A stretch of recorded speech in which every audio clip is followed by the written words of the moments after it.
За, сайн байна уу guys? Цаашин бичлэгтээ тавтан морил. Yay!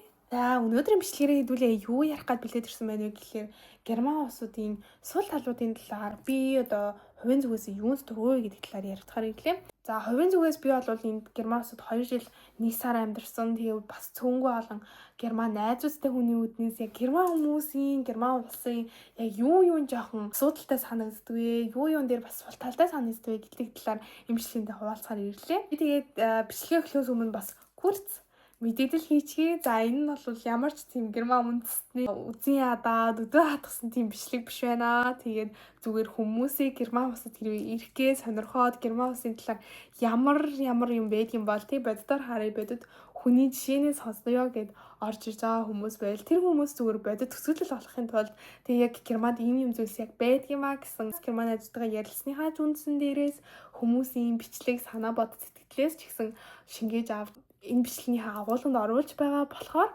та бүхэн маань бас энэ зөвхөн би ярьж байгаа миний бодож байгаа зүйлс тэгээ бүх германчуудыг Герман улсыг базаж ярьж байгаа зүйлс биш гэдгийг бас ойлгоорой гэж хүсэж байна. За тэгээ хэдүүлээ олон юм новшлоо бичлэгэндээ орцгоё. За миний болохоор number 1-аар авчирсан сул тал юу байна вэ гэхээр хүмүүсийн хандлага гэсэн байна.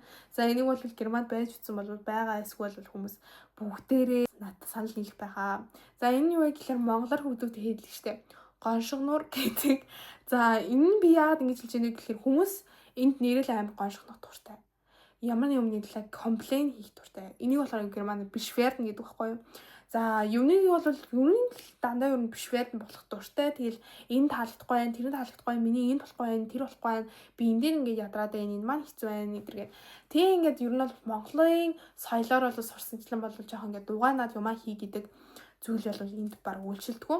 Энэ нь болохоор бас нөгөө талаараа амар буруу зүйл бас биш. Яагаад гэвэл хүмүүс нь энд өөрсдөө тэгэд өссөн гэх юм уу? Хүмүүс нь өөрсдийнхөө юу гэж мэдэрж байгаа мэдрэмж сэтгэлээ бол хуваалцах ёстой гэсэн тийм соёл нийгмээр бол өссөн хүмүүс байдаг. Багасаа л яг юу таалагдахгүй, юу таалагдчихин гэдгээ яриад ингээд илэрхийлээ явцдаг болохоор энэ нь илүү тийм соёлын алгарал гэж харагдах боломжтой байх. Гэхдээ ер нь бүхлээрээ авч үзвэл бол германчууд гоншомтгой.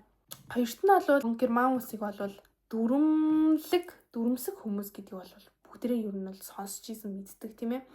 За энэ нь бол нэг талаараа мэдээд сайн зүйл. Яагаад гэвэл энэ дүрмийг хүмүүс ягштал байрдаг. Яг энд машин зогсох ёстой бол энд ингэж л машин зогсох ёстой. Энэ цагаан зураас давах ёсгүй, явгууны зам дээр машин тавих ёсгүй, зогсоолгүй газар машин тавигдах ёсгүй гэдэг зүйлс дээр жишээ нь тийм амар юм дүрмсэг улс. За энэ нь болохоор нэг талаараа хүмүүсийн ингээм амьдрах байгаа байдал, орчинг нь бол илүү тав тухтай гой болгож өгч байгаа гэсэн нөгөө талаараа хитрхи дүрмд баригдсан, хитрхи жижиг юм дээр амар анхаарч явдаг. Тэгээд тэрнээсээ стресстэй байдал нь бол германчуудад бол сул тал болж мэдээж буух байх гэж би бодож байна. 3 дахь би аспектээр юу авчирсан байна вэ гэхлээр цаг агаар буюу Герман улсын өвөл. За Герман улсад бол ер нь өвлийн улирлыг ингээд ферпасн гэдэг байхгүй ингээд зүгээр ингээд орхичвал бол амар гоё шиг. Надад бол хөвдө санагддаг. За өвлийн улирал бол Герман улс дийлэнхтэй ийм саарал, бүрхэг, тийм жоохон депрессийн уур амьсгалтай байдаг. Жоохон гонийн уур амьсгалтай. Too of no contact with the sun. The depression is starting to kick in. It's 2 p.m. It feels like it's 8 p.m. Гэтэ мэдээж Герман улсын өвөлд бол Weihnachten гэд буюу 100 саргүйгээр бол төсөөлхийн аргагүй. Тэгээд 11 сар, 12 сараас нь гоё 100 сарын маркетууд гээд жижигэн тийм захууд ингээ гарчдаг. Тэгээд тэнд бол хүмүүс гоё халуун дулаан энергээр бол тэр муухай тэр уйтгартай өвлийг бол давж гарах хүчээс илэрдэг юм шиг санагддаг. Герман улирлын өвлийг давмаар байвал сайхан хүмүүстэй уулзаад Weihnachten маркетуудаар очоод за тэгээд сайхан витамин D уудал давндаа гэж би бол өөрөө хэлмээр байна. За тэгээд хэдүүлээ тавтны үед харсан байна гэхэл Германд бол нэг юм байдаг. Sonntag ist der Ruhetag. За энэ нь юу гэж байгаа гэхлээр бүтэн сайн болвол амрах өдөр шүү. Герман улсад бол бүтэн сайн өдөр айлч газар айлч хотод ямар ч үйлчлэлийн газрууд ажилтгүй байгаа. Энэ дотор бол супермаркет, тэгээд хувцас дэлгүүрний үйлчлэгээнүүд бүгдээрээ орно. За тэгээд зарим ресторанууд бол нээлттэй байна. Мэдээж хувийн үйлчлэгээр. Гэхдээ зарим ресторанууд бас ч гэсэн энэ дүрмээ дагаад хаачдаг.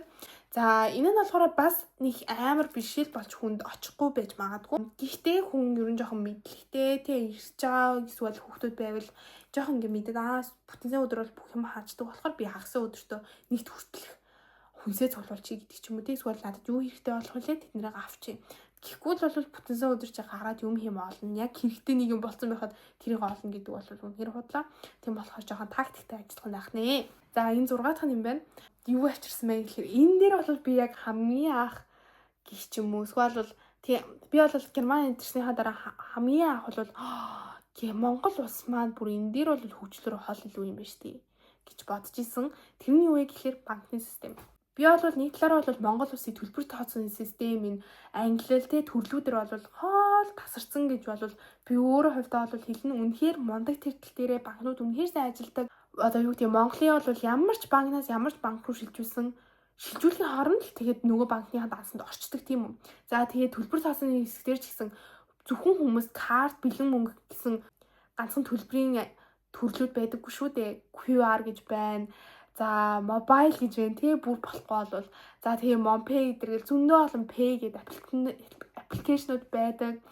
Гих мэтчлэн. За энэ тал дээр бол Монгол бол үнэхээр сайн явж байгаа. Би бол тэр тал дээр үнэхээр сайн мартна. За гэтэл нөгөө талаараа Герман улс бол амар хойно явж байгаа гэж бол би хэлнэ. Ингээд Монгол амар уртаа ингээд яваад байна. Германч нөгөө талаараа амар хойно яваад байна. Герман улсад одоо хотоос шалтгаалan бас том хотууд том юм үйлчлэгээний газруудад мэдээж нэрүүдэд бол картаар үйлчлэн ямар ч карт дээр бол хүлээж аван тэр карт уншиг чинь. За бүр жижигхэн хот болоод бүр жижигхэн үйлчлэгээний газар болох тусмаа картаар үйлчлэхгүй эсвэл бол одоо зөвхөн эцэг карт гэж байдаг байхгүй Германы одоо нөгөө нэг төлбөрийн картнууд тэрүүр л үйлчлэн гэсэн тийм жоохон сони юмнууд байгаад байдаг. Тэгээд зарим газрууд бүр карт уншихгүй зөвхөн бэлэн мөнгөөр гэдэг. За тэгээ одоо Монгол шиг сайхан шилжүүлэн QR маа гэсэн юу ч байхгүй. Тэр нь бол надад бол жоохон Германд бол жоохон хөгжөөч гэж боддог. За 7 дахь буюу миний хамгийн сүүлчийн сул талаар маань юу шалгарсан байна вэ гэхээр яг Германд байгаад үзэж байгаа хүмүүс бас энэ яагаад орж ирэхгүй байх гэд бодож ич байсан байж магадгүй. За энэ бол бид бүгдийн алдарт Deutsche Bahn. Deutsche Bahn маань байна. Deutsche Bahn-ыг бол мэддэггүй хүмүүст хэл тайлбарч хэлэхэд Deutsche Bahn гэдэг бол Герман улсын төмөр замын үндэсний компани байгаа. За орчиг шачаа тээвэр төмөр замын бүх дэд бүтцийг хариуцдаг тийм том компани байгаа. Юунд болтоггүй вэ гэхлээр маш их фриш байдгүй. За энэ болохоор тэгээд чи яг хаанаас явах гэж байгаатай маш их холбоотой байдаг. Ер нь том нэг ойрхон хоёр хотуудын хооронд бол бас фриш бэдэн арай гайгүй бараг л хамгийн ихтэй яг нэг 15 минут за бүр юм специал онцгой үеудэд бол яг энтфалн буюу тэр ингээ галт тэрэг одоо яваа байлдаг ч юм уу эсвэл бол 30 минутаар бол хоцрох тохиолдол байдаг. Гэхдээ арай бас ховор чи хэрвээ хоол явах тусам чиний тэр дунд нөгөө монголоо жоохон ялрах гэж ярьдаг штеп. Жоохон хэцүү ингээд тий баахан фришбэтүнгтэй нүүр тулгараад тий амар хүлээлт үүсгээ. Тэгээд одоо юу гэдгийг чиний 2 3 галт тэр ингээд дамжиж одоо нэг хот руугаа эсвэл хүрч байгаа газар руугаа очихоор байвал нэг галт тэрэг нь хоцроод ирдэг. Чи тэгтэл дараагийнхтай амчааргүй болчдөг ч гэдэм үү те. Тийм болохоор ингээ араас нь чиний ингээд ажлын ингээд цагийг чинь удаад ах тийм тохиолдлууд бол байдаг. Тэгээд тэр тал дээр бол хүмүүсийг бол үнэхээр нервтүүлж бол чаддаг Deutsche Bahn бол. За тэгээ би бол хувийн зүгээсээ юуг зөвлөх вэ гэхлээр за регионал бан болон S-Bahn гэж байдаг. Хэрвээ чи регионал бан S-Bahn хоёроор ингээд нийлүүлээд те ер нь эцэгээс бусад бүх тээврийн зөвслүүдээр ингээд бүхэлд нь бах А-цэгээс Б-цэг рүү хүрэхэд чамд нийлээд одоо юу гэдгийг 5-аас дээш дамжихаар эсвэл бол 7 цагаас дээш аяллаа хугацаатай байвал би бол шууд эцээ юм уу Flix train, Flix bus эртгэн байх тусмаа чамд илүү ашигтай тусна. Тэгээд боломж болцоогоороо би бол хурдны галт тэрэг хурдан очихл юм ав гэж зөвлөнө. Яагаад гэвэл 5-аас дээш дамжихаар тийм ер нь бол 3-аас бараг дээш дамжихаар тэгээд 7-оос илүү цаг үргэлжлэхээр газар байвал тэр дунд чинь зоолцтой нэг амар удаан нэг бол фишбэтэн болно, нэг бол энэ фалн буюу ямар нэгэн галт хэрэг чинь явах болчихно. Тэгээд чиний араар их чинь ингээ амар хоошлдог байхгүй. Тэгээд чи цагаа алдчихснаас угаасаа ихнээсээ л боломжтой болвол тий бүр өмнө нь эцээ гэдэг ч юм уу эсвэл Flix train тийм бүклэд буухан болоод тэгээд мөнгөө төлөөд баг хугацаанд нэг 10 цагийн газар нэг 5 3 цаг ч гэдэг юм уу тий. Тийж тулаад очсон хамаагүй дээр гэж бол хувийнхаа зөвлөнөө.